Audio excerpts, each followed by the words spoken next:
शिक्षक साथी जो इस कार्यक्रम के साथ जुड़े हैं, उन सबको मेरा नमस्कार। सबसे पहले एससीईआरटी यूपी का बहुत बहुत तहे दिल से धन्यवाद कि उन्होंने मुझे इस व्याख्यान के लिए आमंत्रित किया। मेरा जन्म बरेली उत्तर प्रदेश में 1953 में हुआ और उस पावन भूमि को नमन करते हुए मैं अपना व्याख्यान शुरू करता हूँ। मेरा नाम है अरविंद गुप्ता। पिछले 40 वर्षों में मैंने देखा कि शिक्षा की जो ज़मीन है, मिट्टी है, वो बेहद बंजर है। कोई अगर अच्छा बीज भी होगा तो क्योंकि मिट्टी के अभाव में वो बीज कुम्हला जाएगा, मुरझा जाएगा। उसमें एक काम जो हम लोग को करना है कि उस मिट्टी बनाने का काम, और उसके लिए पहला काम ये था कि हम ऐसी किताबें हिंदी में प्रकाशित करें, अनुवाद कराएं,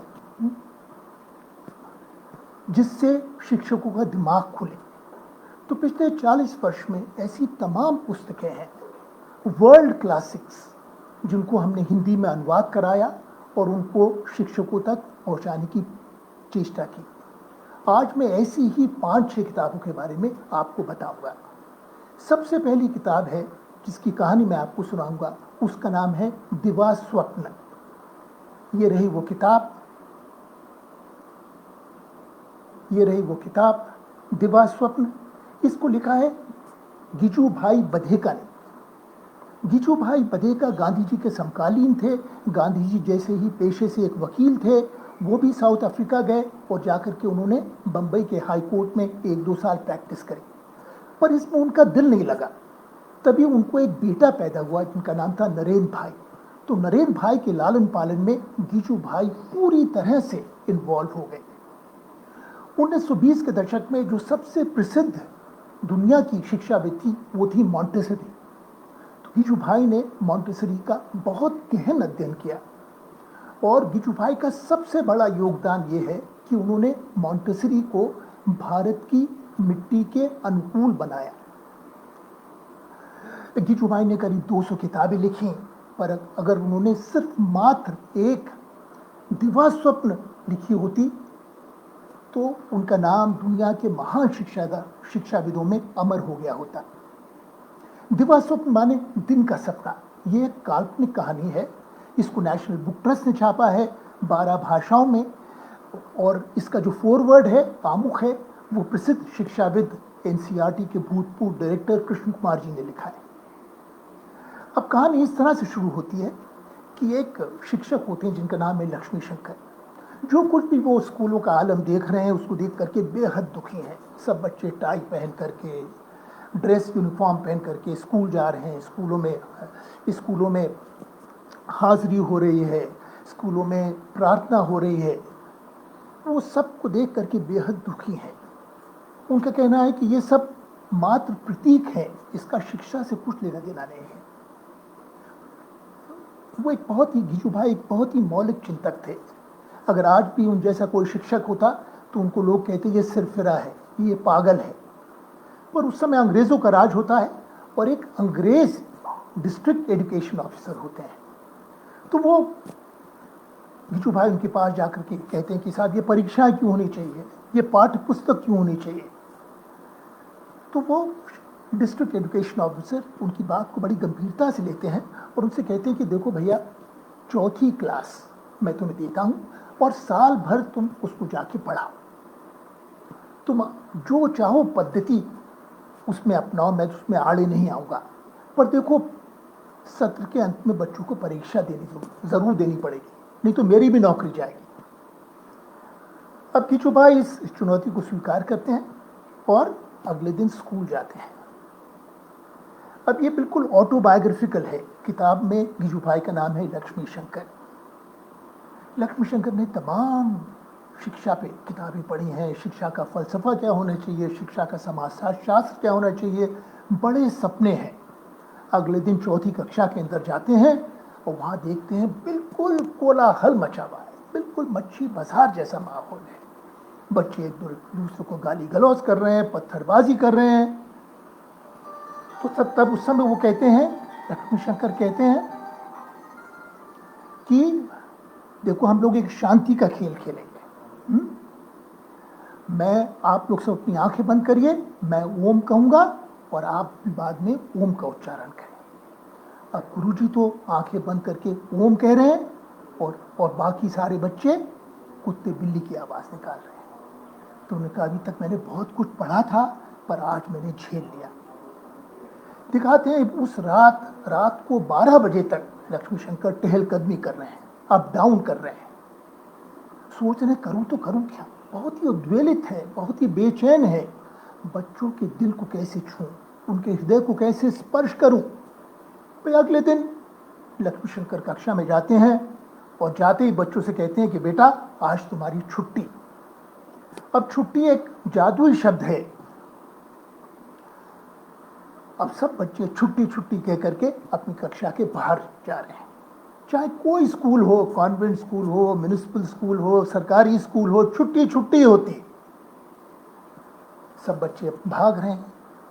तो उधर लक्ष्मी शंकर दरवाजे पे खड़े हो जाते हैं हाथ जोड़ करके और बच्चों से कहते हैं कि बेटा आज मैंने छुट्टी दी है, पर अगर तुम मुझे इजाज़त दो तो मैं तुमको एक कहानी सुनाना चाहता हूँ। अब बच्चे कहते हैं कि अच्छा बूढ़ा है, छुट्टी दे रहा है और कहानी सुना रहे हैं, चलो कहानी सुन लेते हैं। अब साहब लक्ष्मी शंकर कहानी शुरू करते हैं। एक राजा था, उसके 7 महल थे। पुस्तक में सिर्फ इतना दिखा है। क्लास में एकदम चुप्पी छा जाती है, सन्नाटा छा जाता है, पिन ड्रॉप साइलेंस। 3 घंटे तक कहानी चलती रहती है और बच्चे बिल्कुल भीगी बिल्ली जैसे कहानी को सुनते रहते हैं। घंटी बजती है, 5वीं के, 3वीं के बच्चे बस्ता लेकर के घर जा रहे हैं। 4वीं के बच्चे कहते हैं सर थोड़ा कहानी को और लंबा कीजिए। तो लक्ष्मी शंकर कहते हैं कि किताबों से जो नहीं पढ़ा था आज मैंने बच्चों से सीखा। कहानी में वो जादू है जो बच्चों को बांधे रख सकता है। बस आप अगले 11 दिन कहानी दर कहानी। अब जो बच्चे इतने शैतान थे, इतने ऊदमी थे, खुद गोला बना करके बैठ रहे थे। उनमें से अगर कोई भी बच्चा थोड़ी शैतानी करता था तो बाजे वाला उसको चपत मारता था कि तुम जाओ बाहर जाके शैतानी करो, हमारी इस कहानी में दखल मत डालो, विघ्न मत डालो। अब ये बात पूरे स्कूल में आग जैसे फैल जाती है कि 4वीं के बच्चों की चांदी चांदी है, दिन भर पट्टे कहानी सुन रहे हैं, ना संस्कृत के श्लोक याद कर रहे हैं, ना पहाड़े रटने। अब वो भी अपने शिक्षकों से कहते हैं कि सर आप भी हमको कहानी सुनाइए, नहीं तो हम 4वीं में जाकर के बैठेंगे। अब इससे स्कूल की जो फाउंडेशन है, जो जड़ें हैं, वो हिलने लगती हैं। अब साहब एक दिन ये होता है कि 13वें दिन बच्चे फिर वही रट लगाते हैं, गुरुजी और कहानी सुनाइए और कहानी सुनाइए। तो लक्ष्मी शंकर कहते हैं कि बेटा मैंने जिंदगी में जितनी भी कहानी पढ़ी थी उस सब का खजाना तुम लोगों ने लूट लिया, मुझे और कहानी नहीं आती। तो देखो हमारे कक्षा के अंदर 50 बच्चे हैं और हर एक के पास वही गुजराती की किताब, वही संस्कृत की किताब, वही सिविक्स की किताब, वही किताबें हैं। तो भाई तौबा तौबा, तुम इस साल ये किताबें मत खरीदना, मुझे तुम 3 किताबों के पैसे देना और तुमको कहानियों में इतना आनंद आया, मैं हर बच्चे के लिए 3 सचित्र कहानी किताबें लेकर के आऊँगा। 1920 के दशक में सरकारी उबाऊ किताबों को दरकिनार करके लक्ष्मी शंकर ने एक क्लासरूम लाइब्रेरी शुरू करी। सपना, उसमें 150 पुस्तकें थीं। उनका सपना था कि मेरे बच्चे 3 नहीं 150 किताबें पढ़ें। Not the word but the world, ये बाद में एक बहुत महान शिक्षाविद ने का ये स्लोगन था। अब साहब बच्चे जो हैं जो कहानी पढ़ते थे उसके ऊपर एक मंचन करते थे, नाटक करते थे और बच्चों का सब डर तो निकल गया था तो बच्चे थोड़ा शोर भी मचाते थे। अब बाकी टीचर इसी का इंतजार कर रहे थे और उन्होंने जाकर के प्रिंसिपल से शिकायत कर दी कि साहब इनके क्लास के अंदर, लक्ष्मी शंकर की क्लास में बहुत शोर होता है, we are not able to discharge a responsibility. अब प्रिंसिपल ने उनको बहुत डांट लगाई। तो अगले दिन से लक्ष्मी शंकर ने यह करा कि बच्चे आते थे क्लास में और बाद में एक चादर लेकर के नदी किनारे चले जाते थे। पिछले दिन उन्होंने जो कहानी सुनी थी उसका मंचन करते थे, खूब जोर लगा के मंचन करते थे, वहाँ पे किसी को विघ्न नहीं पड़ने वाला था। और जब वापस आते थे तो तमाम तरह के जो प्रकृति के अंदर जो कुछ भी अलग अलग तरह की मिट्टियाँ हैं, बालुआ मिट्टी, पत्थरी मिट्टी, मेटामॉर्फिक रॉक, सेडिमेंट्री रॉक, अलग अलग पत्तों के नमूने, चुड़ियों के घोंसले, हम कहेंगे एक तरह की इन्वायरमेंटल एजुकेशन। अपने परिवेश में पाए जाने वाली चीज़ों का एक एक नमूना इकट्ठा करके लाते थे। अब साहब ये सब चलता रहता है, पूरे साल भर चलता रहता है, और बाद में वार्षिकोत्सव आता है। वार्षिकोत्सव के साथ वो एक स्कूल की परंपरा है, तमाम महीनों से उसकी तैयारी चलती है, और उसके लिए उसी डिस्ट्रिक्ट एजुकेशन ऑफिसर को आमंत्रित करा गया है, चीफ गेस्ट जैसे, जिन्होंने लक्ष्मी शंकर को अनुमति दी थी। लक्ष्मी शंकर कहते हैं मैं इसके अंदर पार्टिसिपेट नहीं करूँगा, इसमें शिरकत नहीं करूँगा, क्योंकि बच्चों के प्रति अन्याय है। जो छोटे छोटे से बच्चे अभी गुजराती भी अच्छी तरह से नहीं बोल पाते हैं, हम उनको संस्कृत के श्लोक रटाते हैं ये दिखाने के लिए कि वो कितने बड़े पंडित हैं, तो ये बच्चों के प्रति अन्याय है।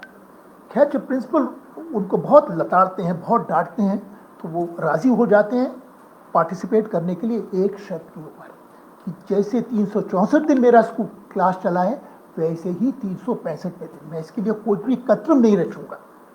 अब साहब खूब झंडे, तोरण, तुरी, बाजों के साथ में चीफ गेस्ट का स्वागत होता है। मंच के ऊपर एक लड़का आता है, संस्कृत का श्लोक पढ़ रहा है, आधा पढ़ते पढ़ते भूल जाता है, उसका चेहरा तमतमाने लगता है, चेहरे से पसीना छूटने लगता है। अब ये तमाम स्कूलों की बात है, एक स्कूल की बात नहीं है। ये सब देखते हैं, उसके बाद में उनको लक्ष्मी शंकर की क्लास में ले जाया जाता है। वहाँ पर बच्चों ने जो कल कहानी पढ़ी थी, उस पर एक नाटक रच रहे थे। पूरे साल भर बच्चों ने यही करा था। अब उनको नाटक का मर्म वो समझ गए थे कि भाई एक बार कहानी आपको समझ में आ जाए तो डायलॉग रटने की ज़रूरत नहीं है, आप उनको वहीं पर मंच के ऊपर बना सकते हैं अपना डायलॉग। तो हर बच्चे के चेहरे के ऊपर सहज और खुशी का भाव था, किसी के चेहरे पर तनाव नहीं था।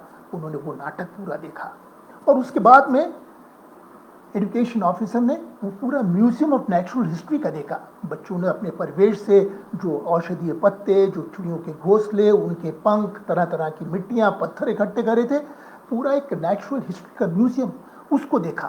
उन्होंने कहा यही सच्ची शिक्षा है, बाकी सब फरेब था। इसके साथ ही पर्दा गिरता है।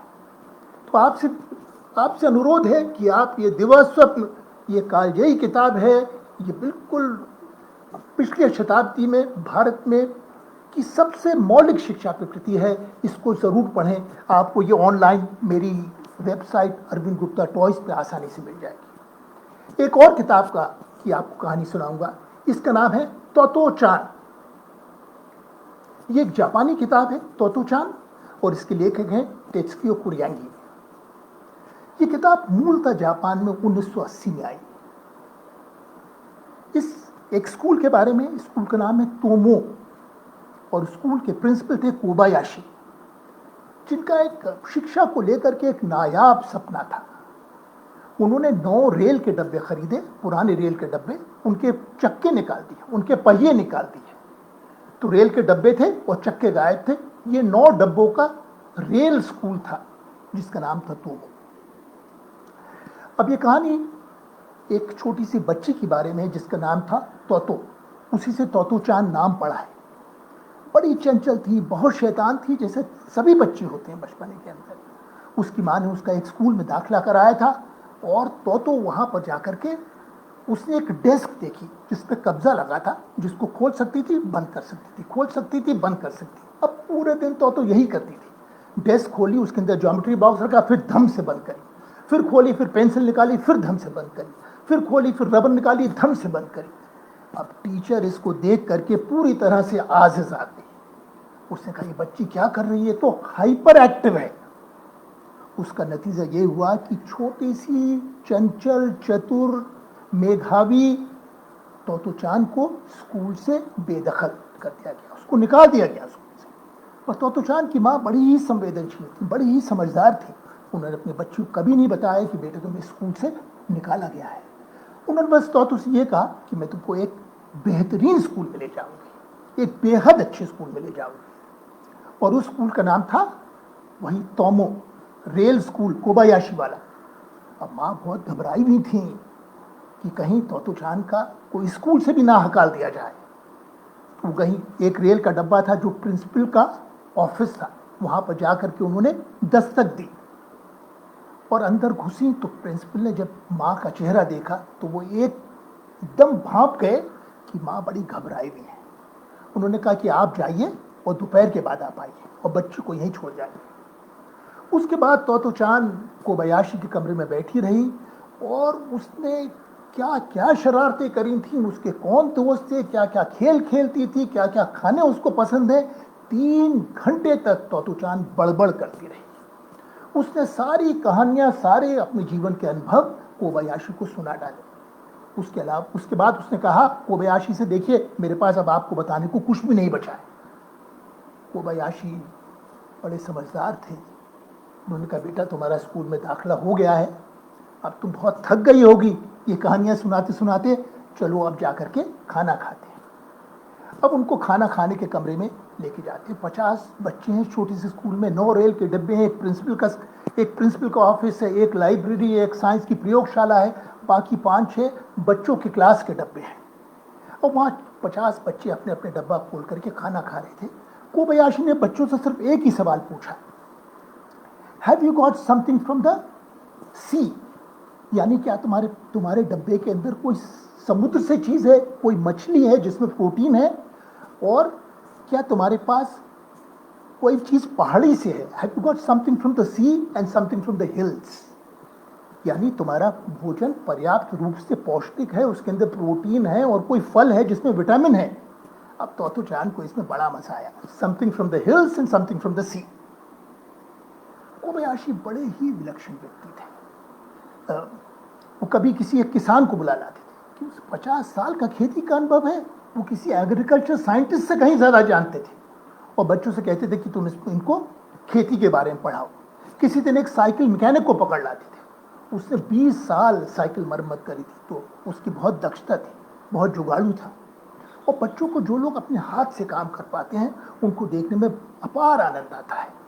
ये जब तोतो चान किताब पहली साल 1980 में जापान में छपी, तो पहली साल इसकी 45 लाख प्रतियां बिकी। दुनिया में कोई किताब नहीं है, मॉन्टेस्क्यू से लेके पियाजे तक, जो एक देश की एक भाषा के अंदर 45 लाख प्रतियां पहले साल में बिकी हों। आज इसकी 80 लाख प्रतियां केवल जापान में बिक चुकी हैं। जापान एक बहुत छोटा सा मुल्क है जिसकी आबादी ही केवल 15-16 करोड़ है। इसके मतलब ये है कि हर 15वें जापानी ने न केवल तोतो चान पढ़ी है, पर उसकी एक प्रति खरीदी है। गजब की किताब है। हम लोगों ने इसको 1990 के अंदर पढ़ा और उसके बाद में हमारे हाथ से तोते उड़ गए। ऐसी किताब कभी नहीं पढ़ी थी। उसके बाद में नेशनल बुक प्रेस ने इस किताब को 11 भाषाओं में छापा है। हिंदी में आप इसको मेरी वेबसाइट से डाउनलोड करके पढ़ सकते हैं। 11 भाषाओं में छापा है, और इस किताब की लोकप्रियता का, कितनी लोकप्रिय है, इस बात का एक ये द्योतक है कि मराठी में इसका इस समय 27वां संस्करण है। यानी दुनिया 2 खेमों में बटी है, जिन लोगों ने तोतो चान पढ़ी है और जिन लोगों ने तोतो चान नहीं पढ़ी है।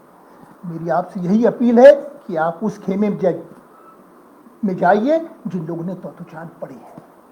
ये किताब 3 साल के बच्चों को पढ़ के सुनाई गई और उससे बच्चे गदगद हो गए हैं, और 103 साल के बूढ़ों ने इस किताब को सुनी है, और क्योंकि तमाम भाषाओं में है, नेशनल बुक ट्रस्ट ने छापी है। आप ना केवल इसे पढ़ें, अपने छात्रों को भी पढ़वाएं। ये मेरा आपसे अनुरोध है। अब ये एक तो हिंदुस्तान का, गिजुभाई का, दक्षिण मूर्ति संस्था दिवासप का मैंने आपको एक अनुभव सुनाया, और दूसरा एक जापान के स्कूल का।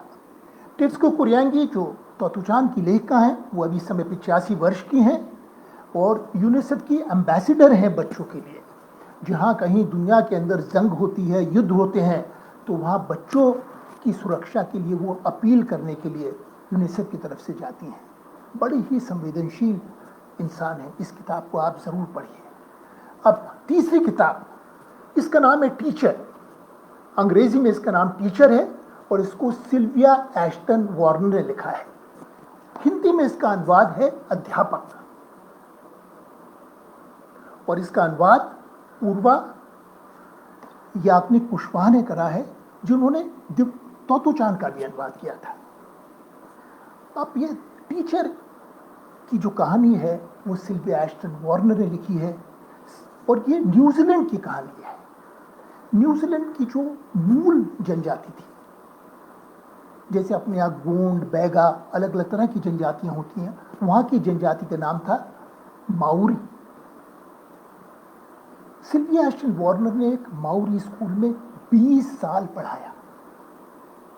और क्योंकि न्यूजीलैंड एक कॉमनवेल्थ का हिस्सा था, ब्रिटेन के अधीन था, वहां पर जब वो प्राथमिक शाला में गई, उन्होंने क्या देखी?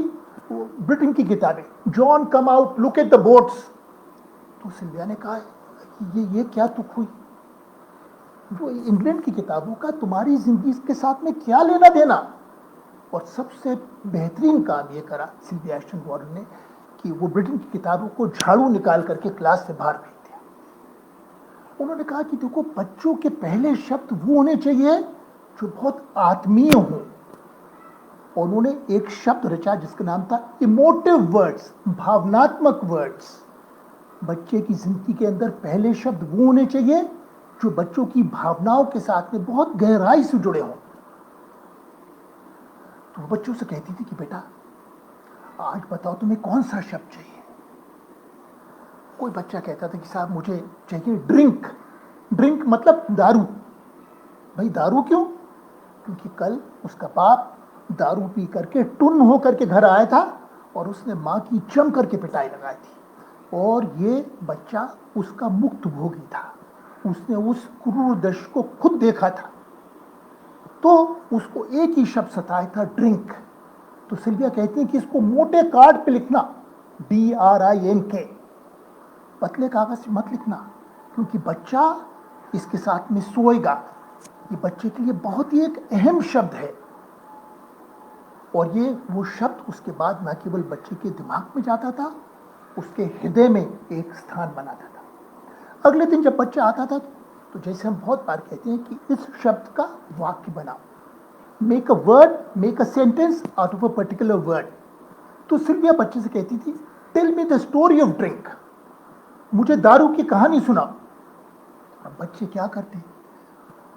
उन्होंने जो अनुभव करा था घर के अंदर माँ को पीटते हुए, पिता माँ को पीटते हुए, तो वो कहानी बच्चे अपने शब्दों में बयां करना शुरू करते थे। और तब सिल्विया क्या करती थी? बच्चों की कहानी को, ड्रिंक की, एक चार्ट पेपर पे लिख देती थी उन्हीं के शब्दों के अंदर। अब क्योंकि ये बच्चों की खुद की अपनी कहानी थी, तो बच्चे उसको पढ़ने लगते थे, क्योंकि ये कहानी तो उनको सबसे अजीज थी, उनकी सबसे प्रिय थी। तीसरे दिन जब बच्चे आते थे तो सिल्विया कहती कि तुम इसके ऊपर कुछ चित्र बनाओ। अब बच्चों के अंदर, हर एक बच्चे के अंदर एक क्रिएटिविटी का, एक सृजना का ज्वालामुखी होता है, और वो फूट करके बाहर निकल जाता था। बच्चे अपनी ही कहानियों को इलस्ट्रेट करते थे, उनके चित्र बनाते थे। दुनिया का एक सबसे गरीब स्कूल जिसने 6 महीने में 60 इलस्ट्रेटेड प्राइमर्स बनाए, और उनकी विषय वस्तु क्या थी? उनकी विषय वस्तु थी बच्चों की जिंदगी का अपना ताना बाना। वो कैसे जीते थे, क्या खाते थे, उनकी जिंदगियों की क्या कशिश थी, क्या संघर्ष थे, ये सब इन कहानियों के अंदर प्रतिबिंबित होते थे। ये बहुत ही महान किताब है। अध्यापक, बहुत ही सरस अनुवाद है इसका। इस किताब को बाद में पूरी दुनिया भर में टीचर को इस्तेमाल करा गया। एक ब्राजील के बहुत ही क्रांतिकारी शिक्षाविद थे जिनका नाम था पॉलो फ्रेरे, जिनको हम क्रांतिकारी शिक्षक ही कह सकते हैं। 6 हफ्ते के अंदर पॉलो फ्रेरे ने ब्राजील के खेती और मजदूरों को, किसानों को, बेरोजगार नागरिकों को पढ़ना लिखना सिखाया। सिर्फ 6 हफ्ते के अंदर, सिर्फ इतना सा काम है। कोई भी सरकार नहीं चाहती कि उसके लोग पढ़े लिखे, क्योंकि फिर लोग सवाल पूछेंगे और वो सरकार फिर सत्ता में नहीं रहेगी। पॉलो फ्रेरे को ब्राजील की सरकार ने अपने गरीब लोग को पढ़ाने के लिए देश से निष्कासित कर दिया, देश से निकाल दिया। बाद में उनको स्विट्जरलैंड में पनाह मिली और उन्होंने और बहुत किताबें लिखी। पर एक पॉलो फ्रेरे ने यह सिल्विया एश्टन वार्नर की ही पद्धति को इस्तेमाल किया कि उन्होंने कहा कि ये जो हमारी वर्णमाला है, का से कबूतर, खा से खरगोश, ये सब बड़ी दोषपूर्ण है। गरीब की जिंदगी के अंदर, एक दलित की जिंदगी के अंदर शब्दों के क्या मायने, हाँ? का से कबूतर के क्या मायने, उसके लिए का से कर्ज, सा से सरस्वती नहीं, सा से सूद, भा से भूख, घा से घर। उन्होंने कहा कि जितना ही हम ज्यादा गरीबों की जिंदगी में डुबकी लगाएंगे, उतने ही हम मोती चुन करके ला पाएंगे। हमको लिए एक ऐसी वर्णमाला रचें जिसका उनकी जिंदगी से कोई सरोकार हो, तभी वो सोचेंगे, तभी उनको समझ में आएगा कि हाँ, ये तो हमारी अपनी कहानी है, और वो उसको पढ़ने के लिए प्रेरित होंगे। तो एक बहुत ही क्रांतिकारी लोगों ने इस पद्धति का खूब इस्तेमाल किया, टीचर का। ये बिल्कुल कहते हैं जिसको एक जीवन बदलने वाली एक कहानी है कि हम किस तरह से बच्चों को भाषा पढ़ाएं। उन्होंने कहा कि इस तरह से ऊपर से पलस्तर मत करो, ये सारा पलस्तर निकल जाएगा, ढह जाएगा। बच्चे के अंदर एक ज्वालामुखी है। जब कोई बच्चा स्कूल आता है, हमारे पास बच्चे की बातें सुनने के लिए ना समय है और ना ही हम उसको कोई स्थान देते हैं, कोई महत्व देते हैं। हम अपनी ये जो घिसी पिटी परिपाटी है वो बच्चे के ऊपर लीपा पोती करते रहते हैं, और ये सब ऊपर से लीपा पोती करा हुआ पलस्तर सब निकल जाएगा। बच्चों के जो खुद के अपने जीवंत अनुभव है, उनके ऊपर इस मकान को बनाओ ना, तभी वो पुख्ता मकान बनेगा। बहुत ही सुंदर किताब है टीचर, अध्यापक सिल्विया एश्टन वार्नर की। तो 3 किताबें। दिवा स्वप्न अपने देश का पिछली शताब्दी का सबसे महत्वपूर्ण मौलिक कृति दिवा स्वप्न है।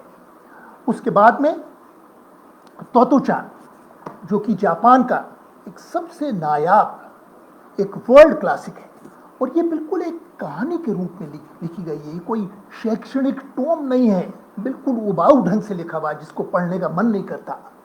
आज अगर 27वां संस्करण है इस किताब का मराठी के अंदर, तो बड़ी बड़ी जानदार किताब है। और तीसरा मैंने आपको अनुभव सुनाया टीचर का, सिल्विया एश्टन वार्नर का, जिन्होंने सबसे गरीब आदिवासी बच्चों के साथ में न्यूजीलैंड में काम किया और उनके लिए एक नई शिक्षा पद्धति का इजाद किया। इमोटिव वर्ड्स, भावनात्मक शब्द, जहां जो बच्चे जानते हैं उससे शुरू करो, उस पर बिल्डअप करो, अपनी यह घिसी पिटी चीजें उन पर मत थोपो। अब मैं अब चौथी किताब के ऊपर आता हूं, और इसका नाम है समर हिल। समर हिल दरअसल एक स्कूल का नाम है इंग्लैंड के अंदर, लीस्टर में स्कूल है। 1920 में 21 में इस स्कूल की स्थापना हुई थी, और अब 2020 चल रहा है। इस स्कूल को 100 बरस हो चुके हैं, इस साल पूरे हुए, और इसको लिखा है A.S. नील ने। इस किताब को भी पूर्वा याज्ञनिक कुशवाहा ने अनुवाद किया है। बेहद सरस अनुवाद है। नील का बड़ा सपना था। वो कहा, देखिए, लोग बड़े होकर के जंग क्यों करते हैं, युद्ध क्यों करते हैं? क्योंकि उनका बचपना बहुत दुखी बीता होता है।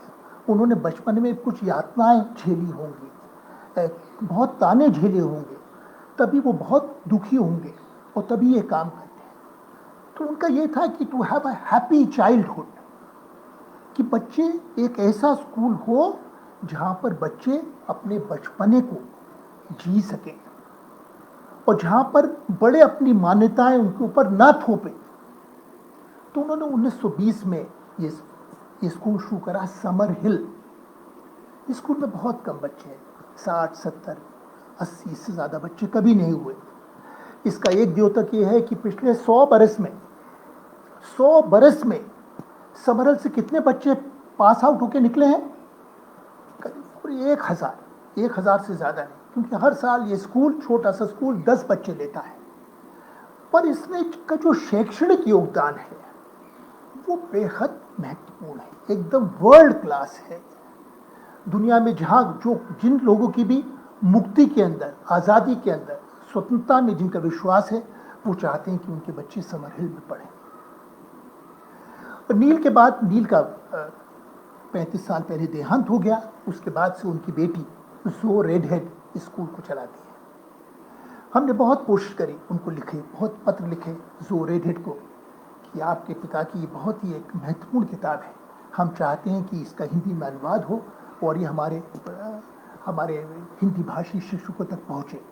और वो भी एक एक्टिविस्ट जैसी है। उन्होंने इसकी हमको निःशुल्क अनुमति दी कि आप अनुवाद करा करके मेरे पिता की किताब को टीचरों तक पहुँचाएं। इसी तरह से ये समरहिल किताब आई, इसको एकलव्य ने भोपाल से छापा है और ये बहुत बड़ा काम है, क्योंकि इस तरह की किताबों को शिक्षकों के बीच में लाना असल में मिट्टी बनाने का काम है। रोज एक मुट्ठी मिट्टी, क्योंकि जब तक मिट्टी नहीं होगी तब तक कभी भी हमको बाहर नहीं आएगी, कभी अच्छे फूल नहीं खिलेंगे अगर मिट्टी नहीं होगी। तो हमारा काम है मिट्टी बनाने का काम। अब समरहिल कैसा स्कूल है? बच्चों की मुक्तता, बच्चों की स्वतंत्रता में विश्वास रखता है। 2 ही तरह के नियम है स्कूल के अंदर। पहला तो कि छोटे बच्चों को किसी तरह की चोट न लगे, उनके शरीर को कहीं चोट न लगे, तो उसके लिए नियम है कि इसको मत छुओ, इसको मत छुओ। दूसरे सारे नियम। एक स्कूल की मीटिंग होती है हर हफ्ते, एक बिल्कुल प्रजातांत्रिक तरीके से मीटिंग होती है, जिसमें सब बच्चे, शिक्षक, प्रिंसिपल सब मिलकर के वो नियम को बनाते हैं। ऐसा नहीं कि प्रिंसिपल साहब ने नियम बना दिया और सबको लागू करना है। उसमें अक्सर नील का भी एक वोट होता था और प्राथमिक शाला के बच्चे का भी एक वोट। और कई बार अगर नील किसी नियम को प्रस्तावित करते थे तो छोटे बच्चे उसको रिजेक्ट कर देते थे, उसको खारिज कर देते थे। तो इस तरह का प्रजातांत्रिक स्कूल है। बहुत ही अनूठा स्कूल है। बच्चे खुद तय कर सकते हैं कि वो कौन सा विषय पढ़ेंगे और किस शिक्षक से पढ़ेंगे। हमारे यहाँ किस बच्चे को इस तरह की आज़ादी है? क्योंकि बच्चे जब किसी चीज़ को सीखना चाहते हैं खुद अपने दिल से, तो वो उसमें अपना कलेजा उड़ेल देते हैं, दिलो जान से उसमें कोशिश करते हैं और बाद में ज़रूर सफल होते हैं, क्योंकि उसमें उन्होंने पूरा दिल उड़ेला होता है। पर हमारे यहाँ हर तरह का विषय हर बच्चे को पढ़ना पड़ता है। इसलिए बच्चे की जिस चीज़ में नैसर्गिक प्रतिभा है वो उसको हम बहुत आगे नहीं बढ़ा पाते। स्कूल में यह था कि किसी बच्चों को, एक बच्चा, मैं आपको एक कहानी सुनाता साहब, जिससे आपको स्कूल की कुछ एक जायका आएगा किस तरह का स्कूल था। एक 10 साल का बच्चा था, उसको पहले 2-3 स्कूलों से निकाला गया था।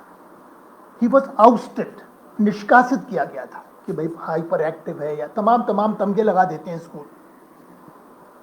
अब इस बच्चे ने अपने पिता से कहा कि देखिए मैं बहुत स्कूलों को झेल चुका हूं, मुझे किसी स्कूल में नहीं जाना। पर उसका पिता उसका हाथ खींच करके उसको समरहिल लेकर के आया। अब बच्चे को बिल्कुल नापसंद था, बच्चा बेहद गुस्से में था, तैश में था। जैसी वो समरहिल के मालिक नील से मिला तो बच्चे ने एक पत्थर उठाया जमीन से, पत्थर लेकर के निशाना ताक करके एक कांच फोड़ा। स्कूल का मालिक नील उस सबको देख रहा था। उसने कुछ नहीं कहा, कोई उपदेश नहीं, कोई शिक्षा नहीं। बच्चे के अंदर बहुत रोष था, बहुत तैश था। एक एक करके 8 खिड़कियों के कांच उस बच्चे ने फोड़े। अब वो 10 साल का बच्चा था, नन्ही सी जान थी। उसके बाद में वो बच्चा खुद पसीना पसीना हो गया, पसीने से लथपथ हो गया। इस बीच नील ने एक शब्द उस बच्चे से नहीं कहा, ना उसको रोका, ना उसको कोई उपदेश दिया, कोई सरमन नहीं दिया उसको। जब बच्चा थोड़ा शांत हो गया तो नील ने खुद एक पत्थर उठाया और एक 9वां कांच उसने खुद फोड़ा।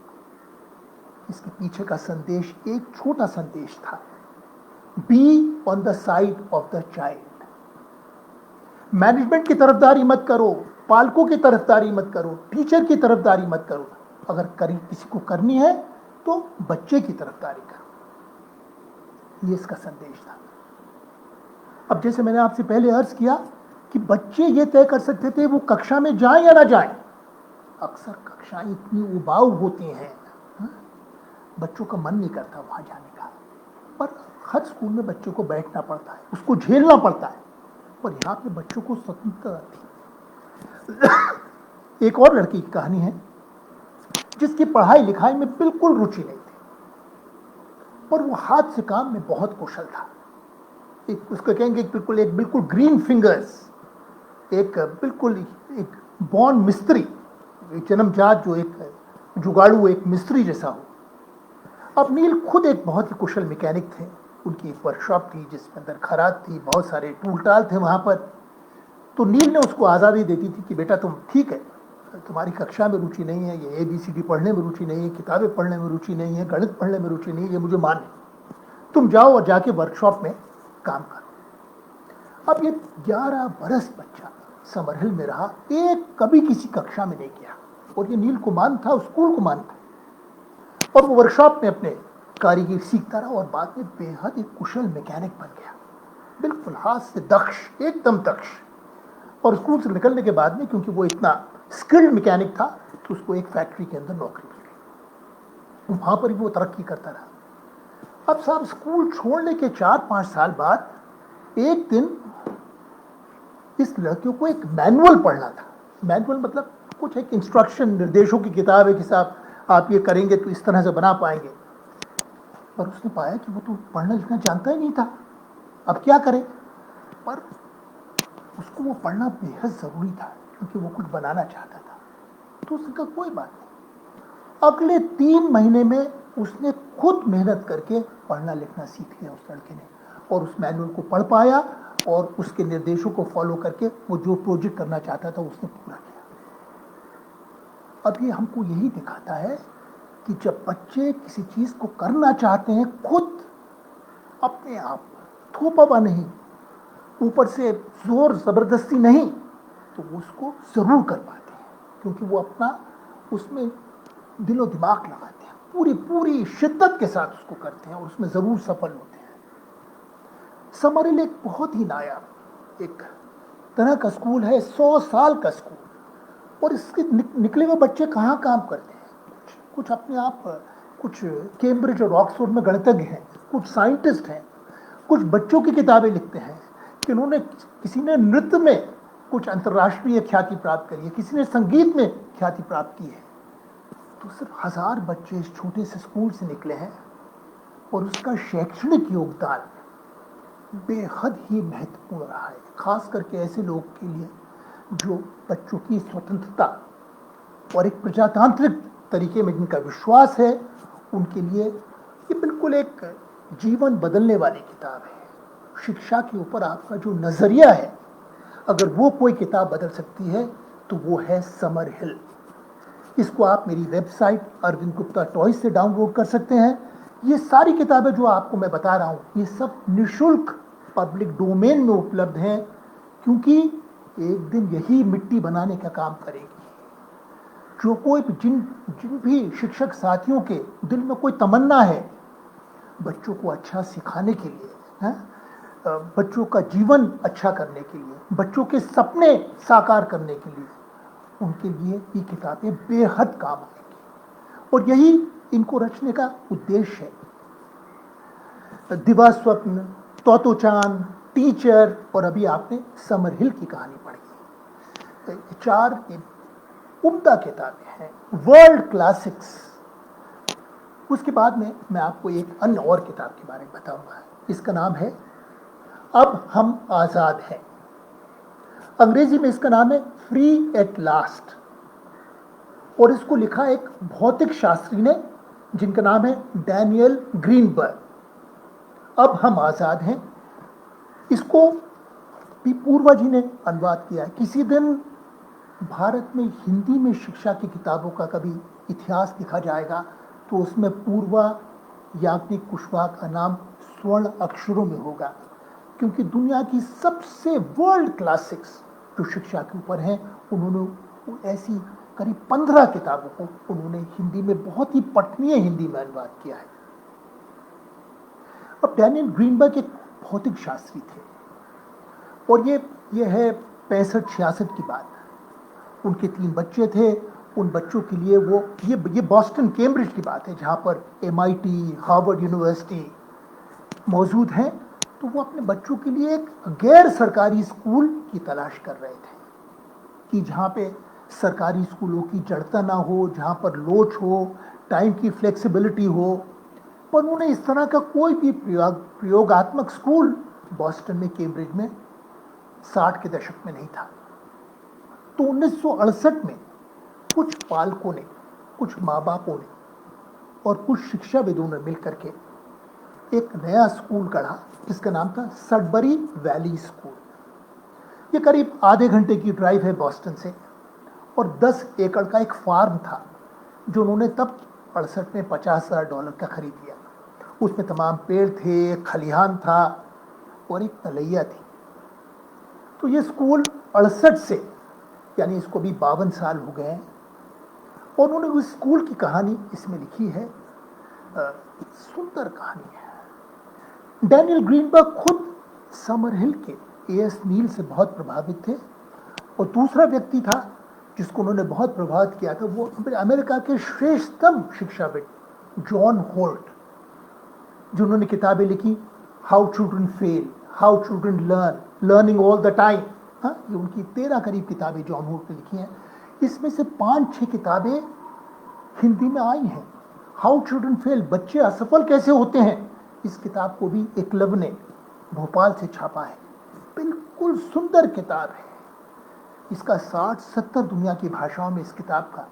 तो मेरे पहले तो आप सबसे, अगर आप शिक्षक बनना चाहते हैं तो ये बहुत बड़ा काम है, और उसके लिए ये खास करके कोविड का जो समय है, जब आप स्कूलों में नहीं जा पा रहे हैं, 30 करोड़ बच्चे स्कूल में ना जा पा रहे हैं और घर में बैठने को मजबूर हैं, तो ये एक ऐसा मौका है कि आप खुद अपने आप को तराश सकते हैं एक शिक्षक के रूप में। अपने नई नई किताबें पढ़ करके अपने सपनों का दायरा बढ़ा सकते हैं। तभी आपसे ये बिल्कुल अच्छा मौका है इस तरह की सुंदर उम्दा किताबें पढ़ने का और शिक्षा के प्रति एक स्वस्थ दृष्टिकोण अपनाने का। अब ये कैसा स्कूल है सडबरी वैली स्कूल? ये सुबह 9 से शाम को 5 बजे तक चलता है स्कूल, और बच्चे खुद तय कर सकते हैं कि वो 5 घंटे कब आएंगे। 9 से 1 तक आएंगे, या 9 से 2 तक आएंगे, या 10 से 3 तक आएंगे, बच्चे अपनी सुविधा अनुसार। तो इसमें इस तरह की एक फ्लेक्सिबिलिटी है।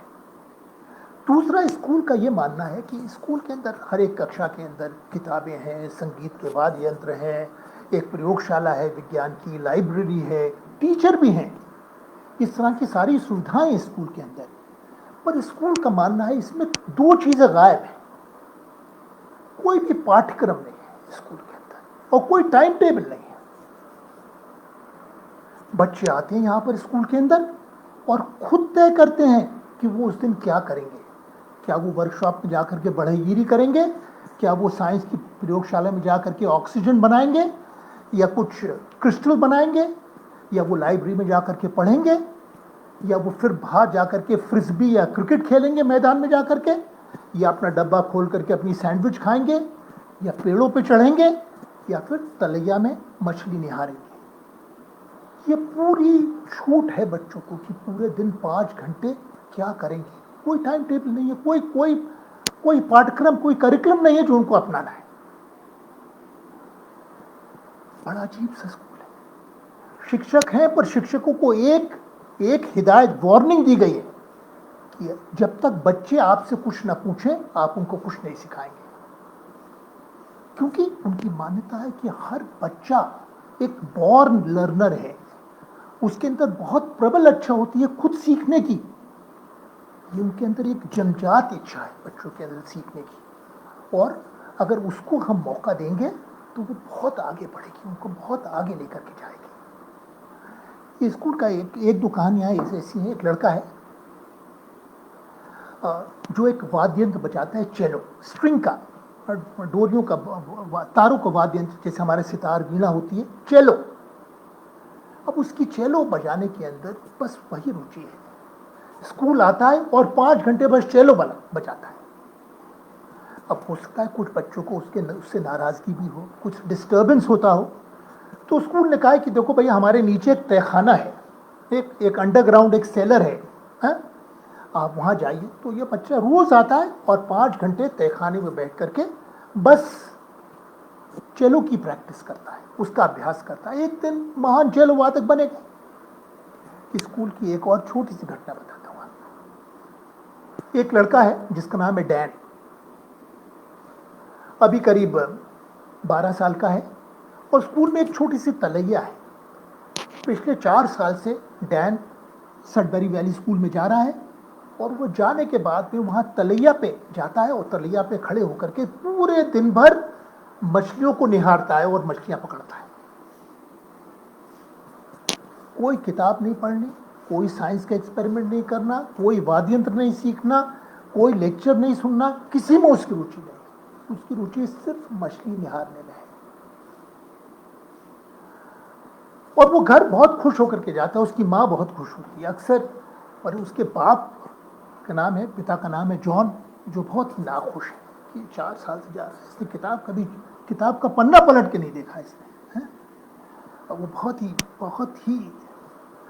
दुखी हैं उसके बाप। और एक दिन वो डैनियल ग्रीनबर्ग से मिलने के लिए चले आते हैं, और जब जॉन को देखते हैं डैन ग्रीनबर्ग, तो उनके चेहरे की हवाइयाँ देखकर वो समझ जाते हैं कि पिता बड़े ही चिंतित हैं। और वो डैन ग्रीनबर्ग लड़के के पिता से कहते हैं कि भैया, मैंने तो इससे नहीं कहा कि तुम मछलियाँ निहारो। ये अपनी ही मर्जी से, स्वप्रेरणा से दिन भर 4-5 घंटे मछलियाँ देखता रहता है, और उसने उन मछलियों को इतनी बारीकी से देखा है, उसको एक एक प्रजाति का नाम मालूम है, वो कैसे प्रजनन करती हैं, वो क्या खाती हैं, क्या उनका मेटिंग सीजन है? वो बहुत कुछ मछलियों के बारे में जानता है। इतनी गहरी जानकारी है कि मुझे लगता है कि 12 साल का अमेरिका में कोई बच्चा नहीं है जो मछलियों के बारे में इतना जानता हो जितना आपका ये बच्चा जानता है। मुझे इस बात की भी उम्मीद है, शायद एक दिन वो जाकर के पीएचडी करे, कोई बहुत मौलिक शोध कार्य करेगा मछलियों के ऊपर। मुझे इस बात की बहुत उम्मीद है इस लड़के के साथ। अब जब उस लड़के के पिता डैनियल ग्रीनबर्ग की ये बातें सुनते हैं तो वो थोड़े से आश्वस्त होते हैं और अपने घर चले आते हैं। अब यही लड़का डैन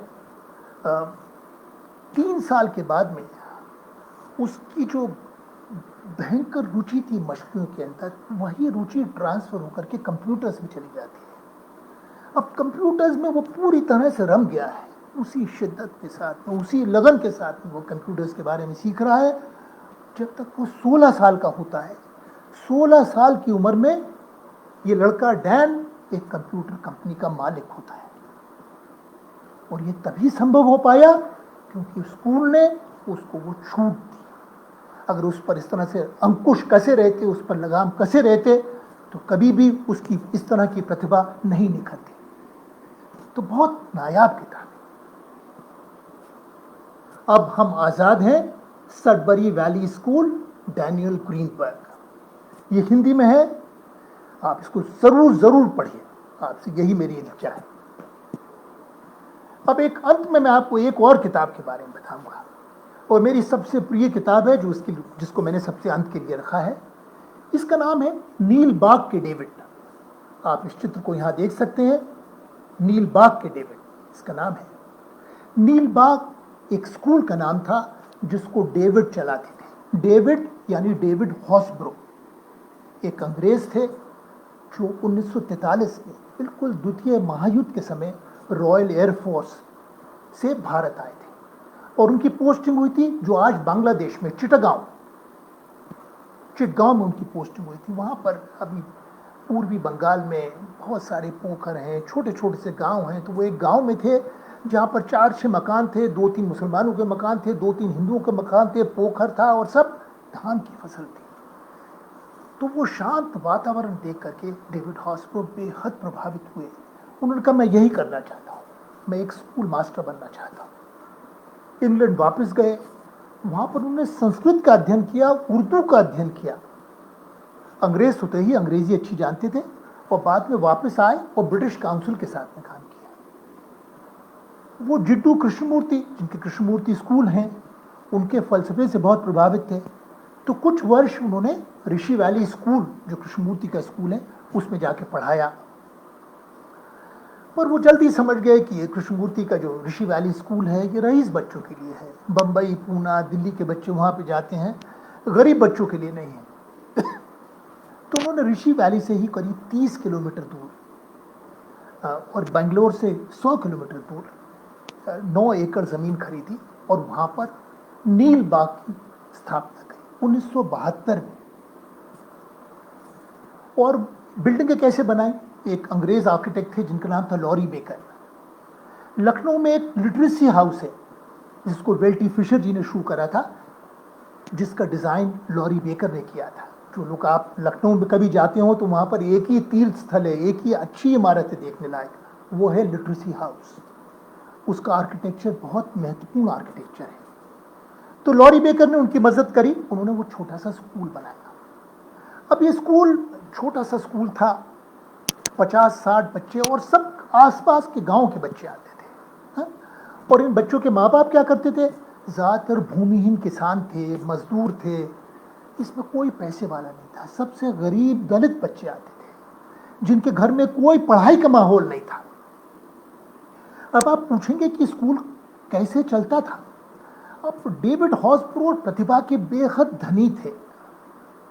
उन्होंने और उनके बेटे निकोलस हॉसब्रो ने मिलकर के 100 किताबें लिखी, जिसको ऑक्सफोर्ड यूनिवर्सिटी प्रेस और ओरियन लॉन्गमैन ने छापा। इन किताबों से लाखों में उनको रॉयल्टी मिलती थी। तो वो किसी विदेशी एड एजेंसी, किसी सरकारी अनुदान के अधीन नहीं थे, कि मुहताज नहीं थे। वो अपने खुद के राजा थे और अपने सपनों का स्कूल चलाना चाहते थे। अब स्कूल में पहली बात ये थी, स्कूल की चाबी उन गांव के बच्चों के हाथ में होती थी। मतलब एक तरह से वो गांव के बच्चे स्कूल के मालिक थे। वही आकर के सुबह को स्कूल का ताला खोलते थे और जाते समय स्कूल का ताला बंद करते थे। चाबी बच्चों के हाथ में होती थी। डेविड हॉसब्रो के पास नहीं थी।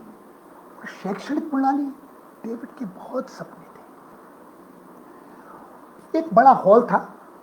मैं बहुत ही खुशनसीब हूँ कि मुझे 3 बार उस स्कूल में जाने का मौका मिला और उस स्कूल की छाप आज भी मेरे जहन में बहुत गहराई से अंकित है और उसकी खुशबू बहुत अंकित है। एक लंबा सा हॉल था और जिसमें एक दीवार के ऊपर पत्थर की अलमारियां, खुली अलमारियां थी, जिसमें 1 से 10वीं कक्षा की सभी किताबें थी और बहुत सारी सप्लीमेंट्री किताबें थी, कहानियों की किताबें थी, अद्भुत। और तमाम तरह की टीचिंग एड्स थी, लर्निंग एड्स थी, जिनको शिक्षकों और बच्चों ने खुद मिलकर के बनाया था। अब उस पूरे बड़े हॉल के अंदर 50 बच्चे होते थे, 1ली से 10वीं तक के बच्चे, सब एक हॉल के अंदर। ये 1ली कक्षा, ये 2री कक्षा, ये 3री कक्षा, ये एक अवधारणा ही नहीं। 1-2 बड़े टीचर भी होते थे, पर सब बच्चे खुद पढ़ते थे और आप अपनी स्पीड से पढ़ सकते थे, अपनी गति से पढ़ सकते थे। और जिस आप एक साथ में 3री की तेलुगु, 5वीं की कन्नड़ और 8वीं की गणित पढ़ सकते थे। वो आपको अलाउड था। आपने 3री की तेलुगु खत्म करी, 4थी किताब उठा लाए। अगर वहीं पे कहीं पर आप को मुश्किल आई तो आपने एक बच्चे से पूछ लिया जिसने अभी वो किताब खत्म करी थी। तो इस तरह से बच्चे खुद पढ़ते थे और कहीं अटक जाते थे तो अपने बड़े बच्चे से मदद ले लेते थे और एक तो बड़े टीचर तो होते ही थे मदद करने के लिए। ये गांव के, बिल्कुल ठेठ गांव के बच्चे 5 भाषाओं के अंदर पारंगत थे। अंग्रेजी, तेलुगु, कन्नड़, संस्कृत और हिंदी, 5 भाषाएं जानते थे। और डेविड का मानना था कि हाथ से काम, हमारे हैंड्स, हेड और हार्ट ये सब इंटीग्रेटेड है, तो उसमें हाथ से काम के ऊपर बहुत बल था। एक बहुत बढ़िया एक मिट्टी का काम करते थे बच्चे कुम्हार के चक्के पे काम करते थे, बड़े अच्छे बर्तन बनाते थे। मैंने खुद एक 4थे क्लास की बच्ची को एक लकड़ी की अलमारी बना करके ले जाते हुए देखा वहां पर। डेविड ये भी मानते थे कि सबसे जरूरी विषय जो है वो है फलसफा, यानी फिलॉसफी। तो शनिवार वाला दिन जो था वो फिलॉसफी के लिए, जैसे सुकरात के ज़माने में बच्चे जो चाहे प्रश्न पूछ सकते थे। बच्चों के जहन में तमाम प्रश्न होते हैं और स्कूल में इसका प्रावधान नहीं होता कि बच्चे कोई प्रश्न पूछ सके और बड़े उनका जवाब देने की कोशिश करते। एकदम वार्तालाप होता था, प्रश्न उत्तर, और उससे बच्चे बहुत कुछ सीखते थे। आज भी देखिए, कभी कोई पीएचडी दी जाती है तो गणित में, चाहे फिजिक्स में हो, चाहे केमिस्ट्री में हो, आपको पीएचडी फिलॉसफी में दी जाती है। क्योंकि फिलॉसफी बहुत ही अहम है, दर्शन बेहद ही अहम है। दूसरा था कि कविताओं के अंदर, कविताओं में बच्चे इतने माहिरियत हासिल कर ली थी कि बच्चे अपनी कविताएं लिखते थे। संगीत के अंदर ये बच्चे नाटक करते थे, कई बार बेंगलोर जाते थे अपने नाटकों का मंचन करने के लिए, इतने पारंगत हुए थे। एक सबसे गरीब स्कूल, लेकिन अभी कभी भी देश में शिक्षा का इतिहास लिखा जाएगा तो एक विश्व स्तर की शिक्षा देने का अभियान, जिसमें गांव के बच्चों को एक वर्ल्ड क्लास एजुकेशन दी जाए, ये शायद नील बाग में ही संभव था। नील की मृत्यु हो गई 1984 में, 12 साल ये स्कूल चला। उसके बाद में बहुत उस पर दबाव आने लगे और उनके बेटे निकोलस और उनकी पत्नी डोरीन को स्कूल बंद करके कृष्णमूर्ति फाउंडेशन को बेच करके इंग्लैंड जाना पड़ा। बहुत ही नायाब स्कूल था ये, बहुत ही। आज भी डेविड हॉस्पो की किताबें आप मेरी वेबसाइट पे देख सकते हैं, इतनी सुंदर किताबें हैं वो। हम लोग ऐसी घिसी पिटी किताबें लिखे रहते हैं, कभी देखते ही नहीं कि कितना अच्छा काम हो चुका है, उससे कुछ तो नसीहत लें और आगे बढ़ें। बहुत ही सुंदर है नील बाग का स्कूल, एक छोटा सा गांव का स्कूल जहां पर बच्चे के माता पिता कभी स्कूल नहीं गए थे, ऐसे बच्चे कई डॉक्टर बने, कई इंजीनियरिंग में गए, बहुत उच्च शिक्षा प्राप्त करी, यूनिवर्सिटी में प्राध्यापक के कुछ बच्चे स्कूल से निकले हुए। इतना ये काबिलियत का स्कूल था। नील चाहते थे कि डेविड हॉस्प्रो चाहते थे कि बच्चे अपनी जड़ों से ना कटें, तो उन्होंने कभी हॉस्टल नहीं बनाया स्कूल के अंदर।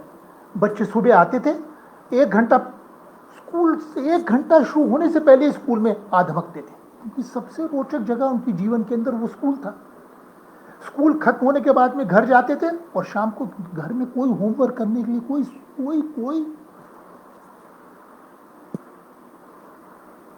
कोई भी प्रावधान नहीं था, तो बच्चे स्कूल वापस आते थे और खुद अपना होमवर्क करते थे। और फिर रात को 8-9 बजे जब रात हो जाती थी, हाँ, तो डेविड उनको गाना गाते हुए उनके गांव छोड़ के आते थे, और चाबी स्कूल के बच्चों के हाथ में रहती थी। यानी स्कूल की मलकियत बच्चों के हाथ में, ना किसी प्रिंसिपल के, ना उसके मालिक के हाथ में। बहुत ही गरीबों का एक बहुत ही क्रिएटिव स्कूल नील बाग। इसके बारे में आज तक कभी किसी ने कोई फिल्म नहीं बनाई। ये एक ऐसा स्कूल है जो अब नहीं रहा, पर इसके बारे में जरूर कभी कोई फिल्म बननी चाहिए। तो आज जो भी शिक्षक साथी मेरे साथ जुड़े हैं, मैंने आपको 5-6 किताबों का जिक्र करा। हाँ, सबसे पहले उसके अंदर थी दिवास्वप्न, बाद में तोतोचान, बाद में टीचर, समर हिल, अब हम आज़ाद हैं, और नील बाग। ये सिर्फ इस तरह की 5 किताबें हैं। इस तरह की कम से कम 50 हिंदी के अंदर अभूतपूर्व किताबें हैं शिक्षा पे। आप लोग सभी लोग शिवानी से के नाम से परिचित होंगे, हिंदी की सबसे सुप्रसिद्ध लेखिका शिवानी जी। बहुत कम लोग जानते हैं कि शिवानी जी ने 11 बरस रविन्द्रनाथ टैगोर के शांति निकेतन पढ़ा जब गुरुजी जीवित थे, और उन्होंने अपने अनुभवों पर आधारित एक किताब लिखी, आमदेर शांति निकेतन, हिंदी के अंदर, जिसको हिंद पॉकेट बुक्स ने छापा है। इसको भी आप ज़रूर पढ़ें, क्योंकि वो इतनी सुंदर किताब है। शिवानी जी की किताब अगर शांति निकेतन पढ़ते हैं तो शांति निकेतन में रोज़मर्रा क्या होता था उसकी एक तस्वीर उभर करके हमारे जहन में आ जाती है। बहुत ही सुंदर किताब है। और जब तक एक शिक्षक के रूप में हम दुनिया में तमाम अच्छे नवाचार हुए शिक्षा में, उनके बारे में नहीं पढ़ेंगे, तब तक हमारा दिमाग कैसे खुलेगा? तब तक हमें लाखों करोड़ों बच्चों के सपने कैसे साकार कर पाएंगे? आपसे इसलिए बहुत अंतिम बार मेरा अनुरोध है कि आप ये किताबें ज़रूर पढ़ें। ये सब आपको मेरी वेबसाइट पर निःशुल्क प्राप्त हो सकती हैं। और अंत में SCERT का भी बहुत बहुत धन्यवाद कि उन्होंने मुझे मौका दिया इस व्याख्यान को देने का।